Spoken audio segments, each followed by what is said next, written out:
he never spoke to anybody about, but we're speaking loud, and I think we can have a very good summit. I think we'll have a very tremendous summit. We want denuclearization, and I think you'll have a country that will set a lot of records for speed in terms of an economy. And I told you last night, it was a lovely dinner, but I told you how well we did with our trade talks in China. And it looks like they'll be coming back quickly again, and we're going to have another summit. We're going to have a signing summit, which is even better. So hopefully we can get that completed, but we're getting very, very close. Ambassador Lighthizer, Steve Mnuchin, a lot of folks in the room have been helping, and that's been great. And I just see our great secretary sitting there on drug prices. First time in 54 years that drug prices have actually gone down this year. So, Mr. Secretary, thank you very much. That's a great job.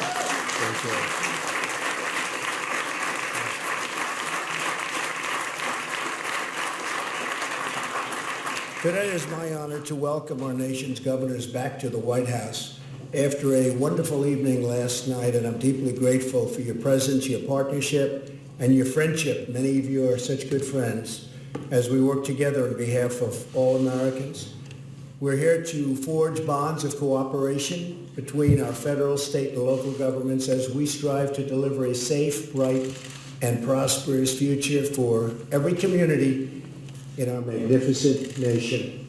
Thank you as well to all of my cabinet secretaries who are here today to share their energy, expertise, and devotion. They are devoted, they work so hard, and they're doing a terrific job. There are few, I say there are none, but there are few administrations that have accomplished what we've accomplished over the last 2 years, or the first 2 years.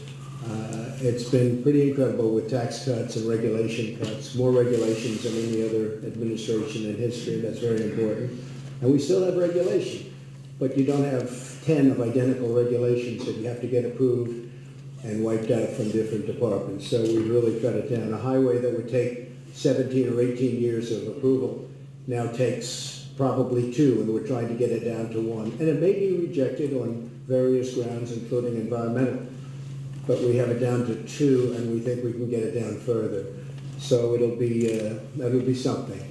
You know, you have many highways and many roadways, and they're tied up for many years, and that won't be happening too much anymore. In my State of the Union address, I outlined many bipartisan priorities that we all share: delivering fair trade, rebuilding our nation's infrastructure, which we are going to work very hard on, because as governors, that has to be music to your ears.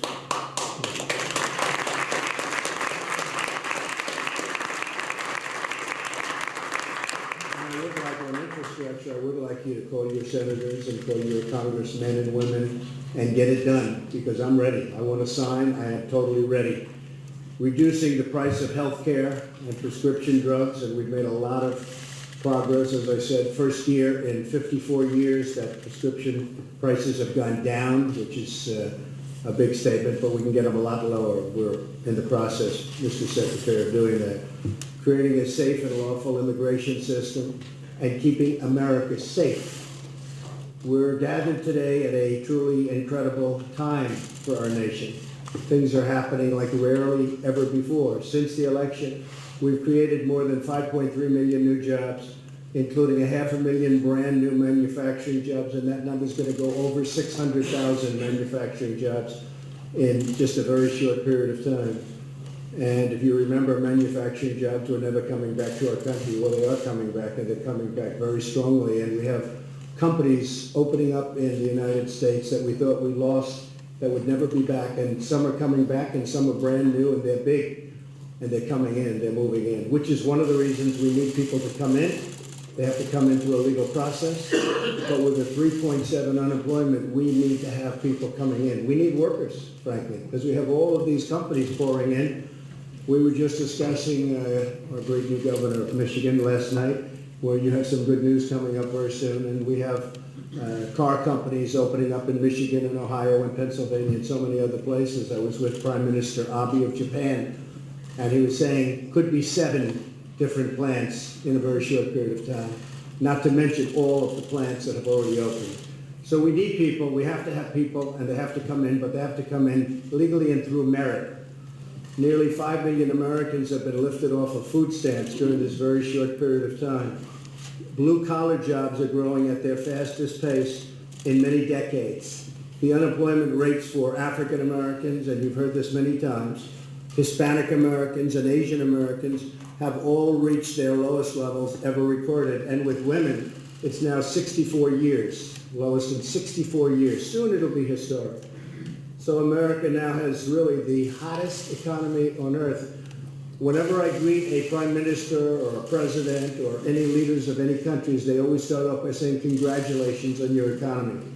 It's been incredible, congratulations. And many of them are trying to follow our formula, which was cutting taxes, cutting regulations, and many other things. We give incentives and we work very hard at getting companies to come back in. Those companies that left, we in particular, we want to work. They left our country.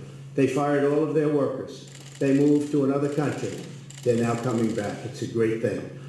In a few moments, our first session on vocational training and workforce development will begin. We want every citizen to gain the cutting-edge skills they need to enjoy a rewarding, lifelong career. Many of the governors here today have identified this as a very top priority. My daughter Ivanka, who's going to be speaking later, she has been so much involved, so incredibly involved. Where's Ivanka? Ivanka, keep going. My daughter's created millions of jobs. I don't know if anyone knows that, but she's created millions of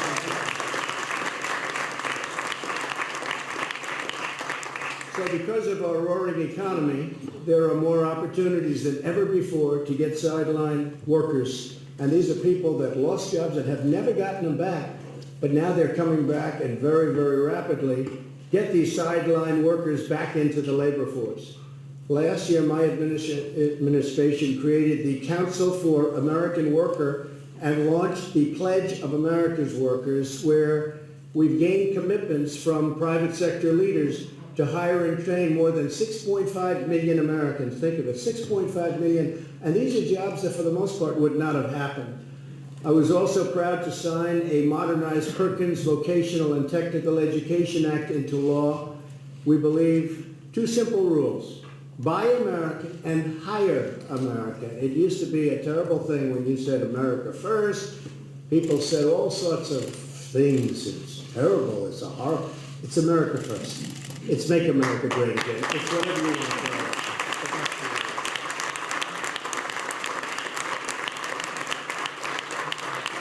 I mean, you know very well, and some can't say, and some can say proudly, but we would focus so much on other countries. It's almost like we put those, not almost, we put those countries ahead of ours. We actually took those countries, put them ahead of ours.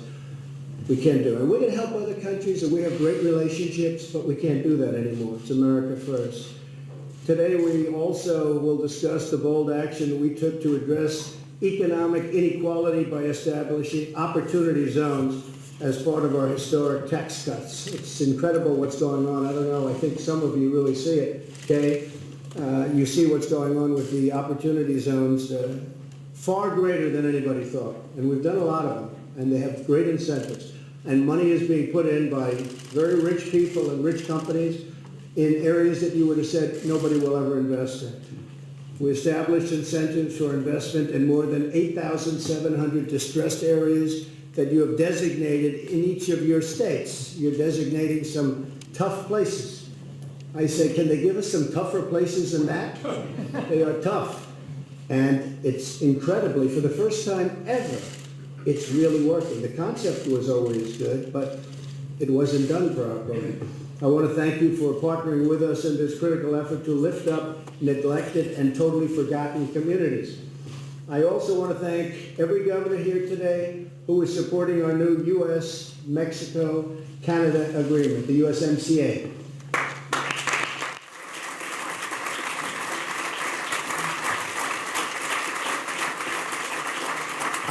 I've long said that NAFTA is the worst trade deal that any country has ever signed. It emptied us out. We had a surplus with Mexico and Canada, and we went to a $130 billion trade deficit with the combination of Mexico and Canada. And this deal will bring it back. We're opening it up to farmers. We're opening Canada as an example, and Mexico to farmers. They were closed. It was a closed shop. They had all sorts of non-monetary trade barriers, and they had monetary trade barriers. They were charging for certain agricultural products an almost 300% tariff. Nobody ever talked about it. Nobody ever knew about it.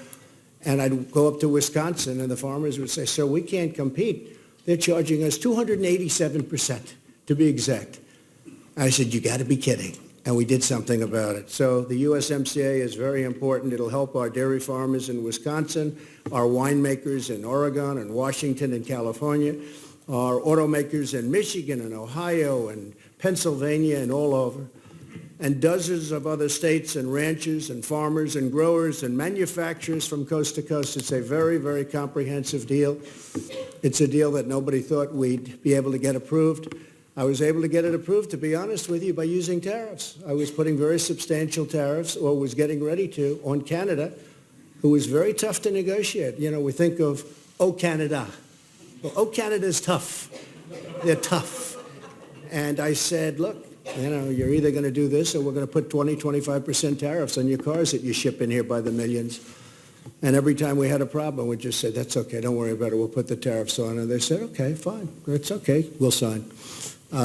It was tough. It was a really tough negotiation. And same thing with Mexico. But in the end, we got it done.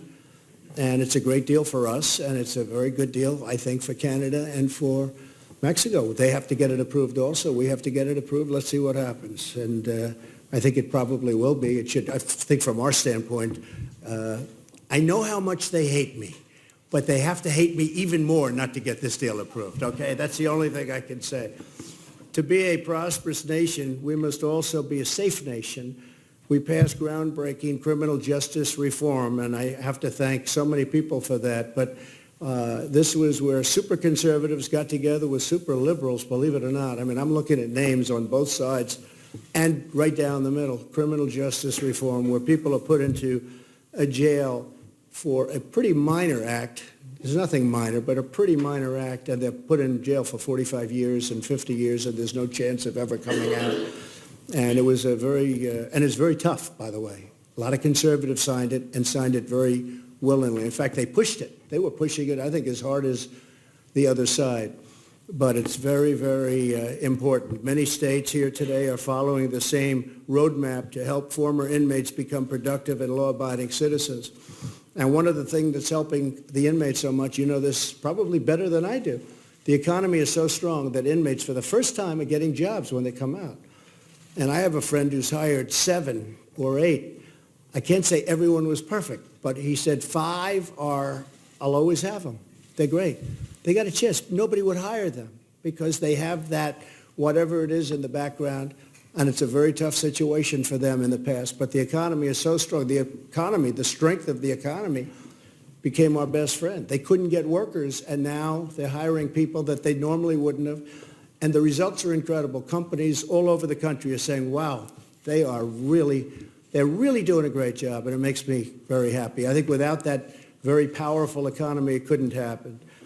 So finally, to protect our communities, we must secure the border against human trafficking, drug smuggling, and crime of all types. The human trafficking is a tremendous problem where mostly women, and they're tied up and they're taped up and they're put in the back of cars, and the car does not come through the port of entry. I mean, you watch this. Everything comes through it. 90% of the drugs don't come through the port of entry. 90% of the drugs and the big stuff goes out to the desert, makes a left, and goes where you don't have any wall. I'm going to call it a wall. You know, they'd like me to call it a barrier. It's a wall. It's a big, beautiful, powerful steel wall that you can see through, which is very important to be able to see through. And if you don't have it, you're not going to have borders. You're not going to have a country pretty soon because we're spending a fortune. We're doing an incredible job. The Border Patrol has been amazing. The military has been amazing. I called in the military, and they've been amazing. But if we had a wall, we'd save a fortune, not only on drugs that are being smuggled into the country, and you're talking about billions and billions and billions of dollars worth of drugs, but would save it just on not having to pay military, not having to pay so much in the Border Patrol. The Border Patrol can go to other locations and other places. But I'll say this, Border Patrol and ICE, and I'm proud of ICE because they go into areas where a lot of people don't want to go. including law enforcement. These are tough, tough people that they're dealing with, and you need tough people. The ICE people, they're tough, but they're incredible. I mean, they're just incredible in so many ways. They are patriotic people. They love our country. They want it to work, and they'll go into situations that you want no part of.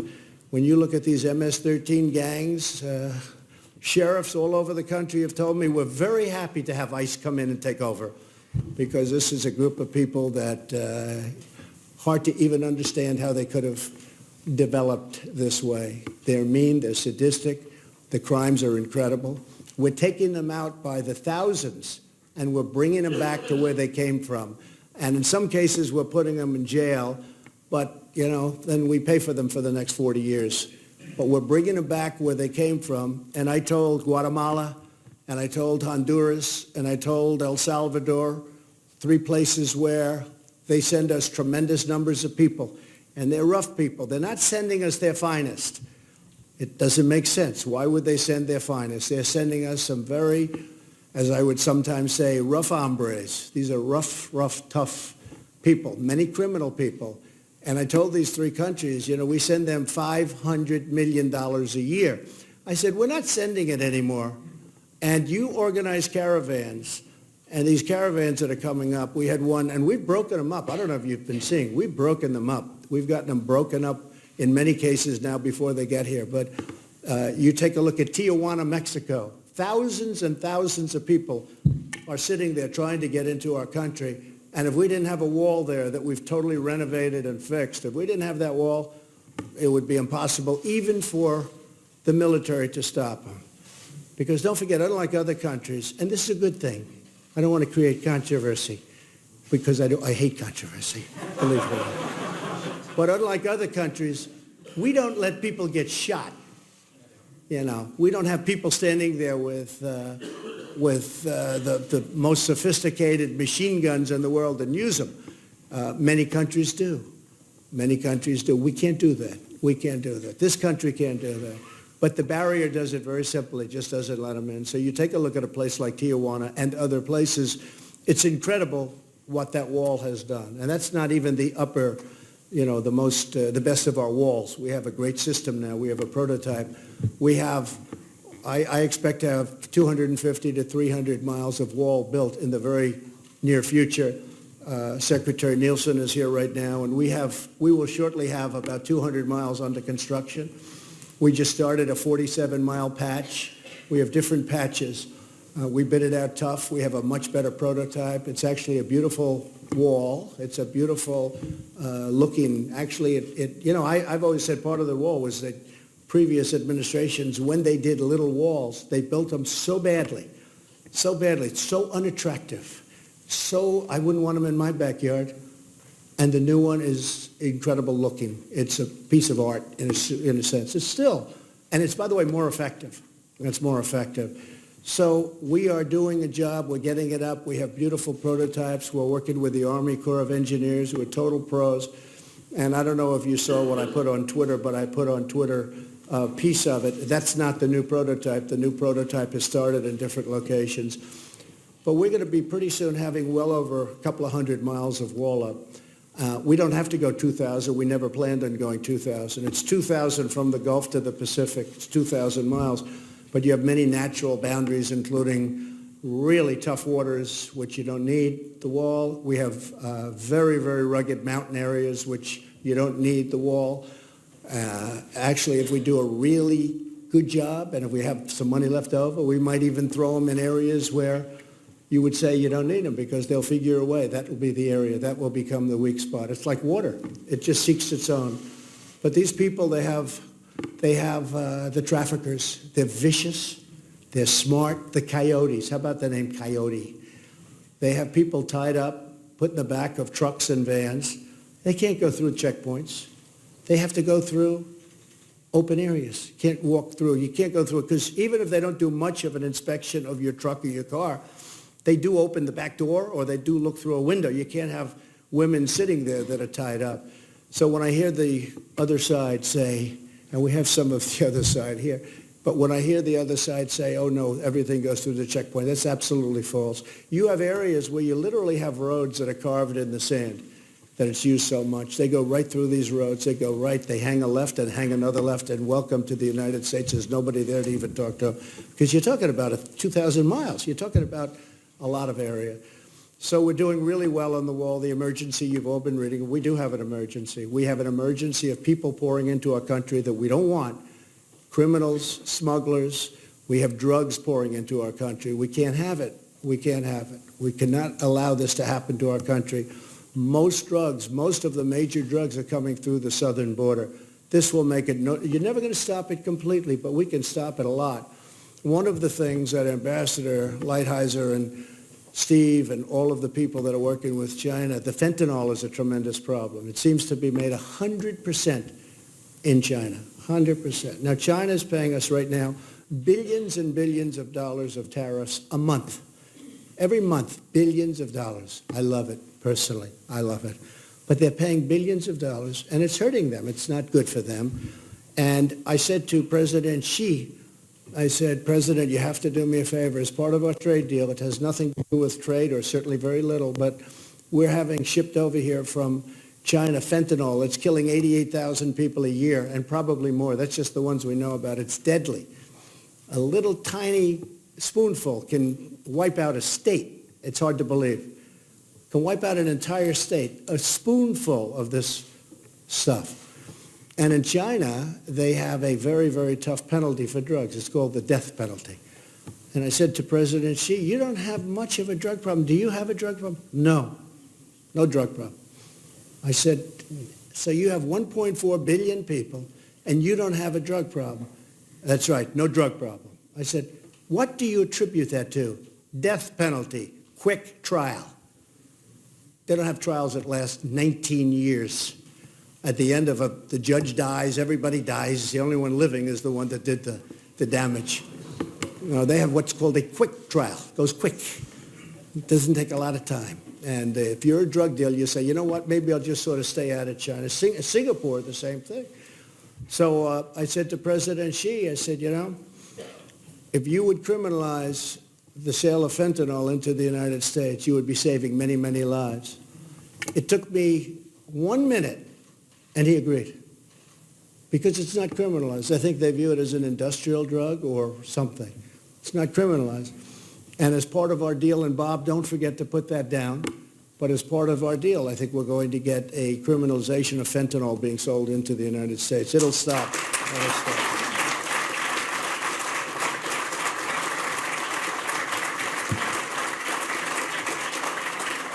Very important.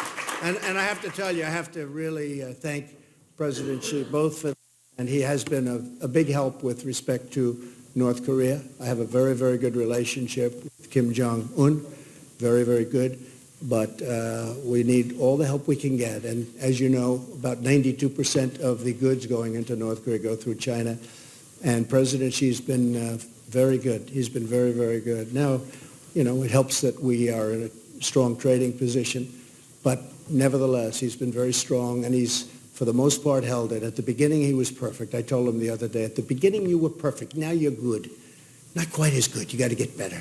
But maybe we'll make a deal, and then we won't have to worry about that any longer. So that'll be something really great. But he's been great, and the fentanyl is, they're already working on that process. And, you know, I said, do you need any other approvals? No.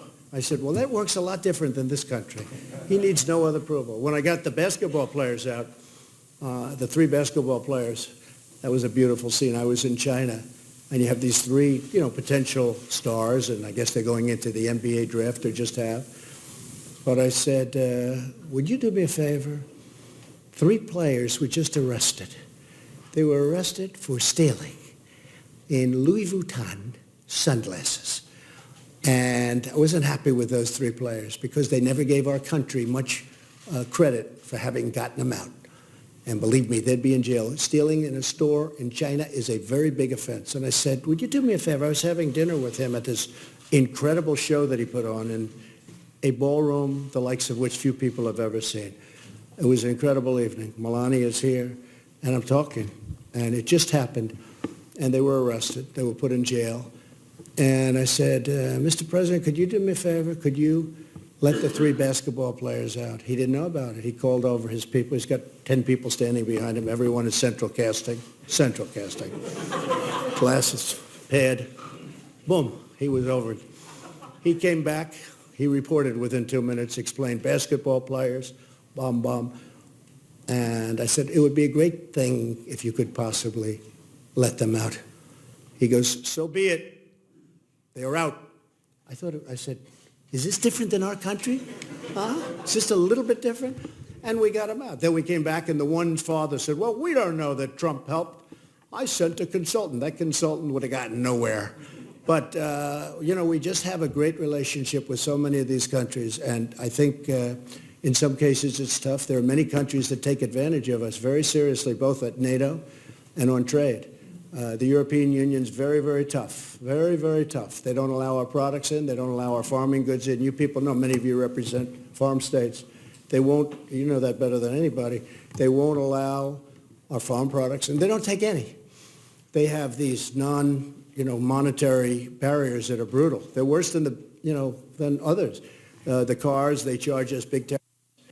And it's very hard for a car to get in, number one, but if it does, they have to pay a big tariff, whereas we charge them almost nothing when they send their cars to us, Mercedes and BMW and all of the things that they send. So we're taking care of it. I mean, we've informed them that, look, if you're not going to play ball, President Obama in 8 years couldn't do a thing. They wouldn't even meet with him. They said, we have no intention of meeting. They wouldn't even meet with President Obama. They wouldn't meet with President Bush. EU is one of the toughest, maybe the toughest, maybe in certain ways tougher than China, just smaller from our standpoint. But they have to meet, and we told them, have to meet, sorry. And if you don't meet, we're going to tariff the hell out of you. And they're going to meet. I mean, they're going to meet. But we lost last year with the European Union $151 billion. This has been going on for many years. Think of it, $151 billion. We take their product.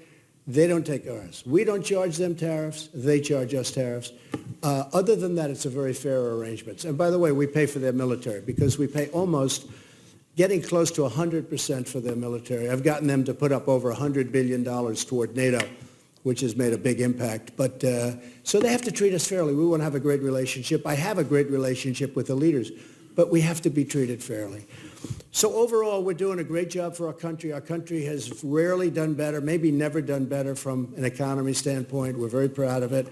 And we have tremendous potential when we fix these trade deals because we're being ripped by everybody. We are just being ripped. We lose $800 billion a year on trade. Think of it.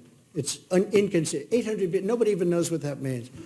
And we're fixing that all up. We start with Mexico, Canada, China. China's the big one. China's 50% of the number, even more. And we're doing very well. That could happen fairly soon, or it might not happen at all, okay?